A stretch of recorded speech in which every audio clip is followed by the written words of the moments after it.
Hello, a massive welcome back to my YouTube channel. If you are new here, my name is Enyo Bruku. If you're an old subscriber, thank you so much for coming back. You should also follow me on Instagram, so if you are not doing that, please do follow me on Instagram, and there's more content also there for you. So let's go straight into today's video. On today's video, I am talking about renting in Ghana.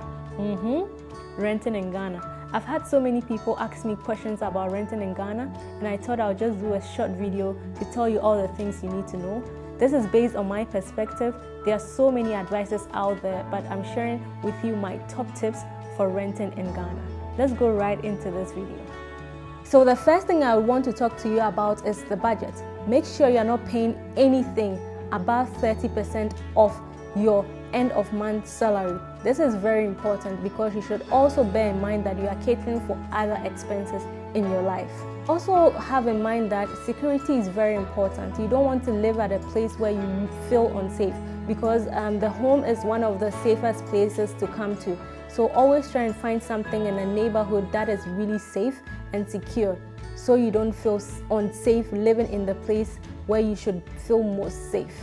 So the second point is the location of your accommodation. So this is really important. So make sure wherever you're trying to find is close to your workplace, and it's also close to the people you surround yourself most with or spend time most with, like your family, your friends and other colleagues and so on. Because from personal experience, you don't want to also rent a place that is far from your work and you're always in traffic. You get to work tired and pissed, and you come back home also tired because you're sitting in so much traffic. You don't want that at all. And also the most important thing, and the reason why I said close to friends and family, is that sometimes you might fall sick and you might be in the house and you might need help.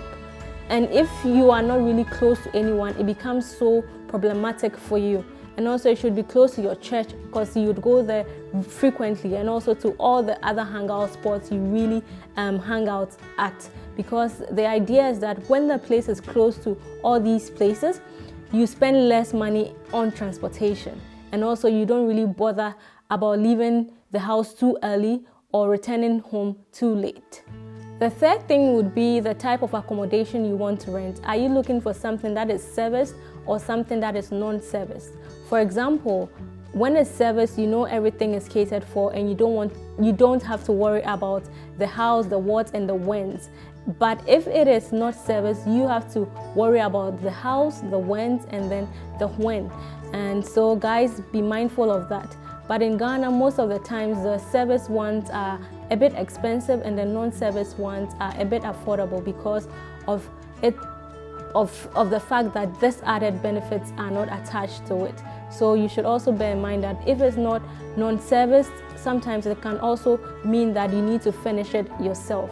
So one important tip I would just slot in here is that for me, before I moved out of my mom's place, what I did was that I started buying the things I needed to finish my place one after the other. Probably I'll go to town, I'll see something that I think is really practical and I need in my space. I'll buy it and I'll keep it at my mom's place. So when I was moving out, I had already bought so many things that I needed and didn't have to put extra cash or create another budget for buying all these things. So this is a tip you can put in there and start buying little by little, and then when you are ready to move out, you can have things to finish your own place.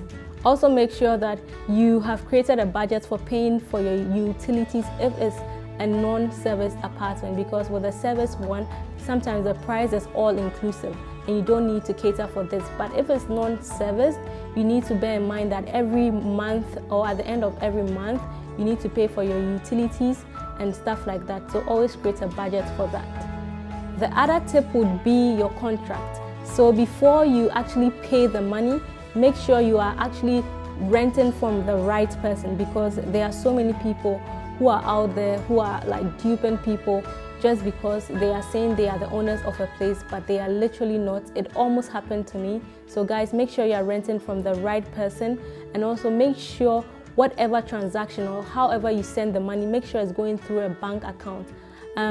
I'm just saying this because you always need evidence if there's any situation to bring out a document to prove that you paid this amount to this person.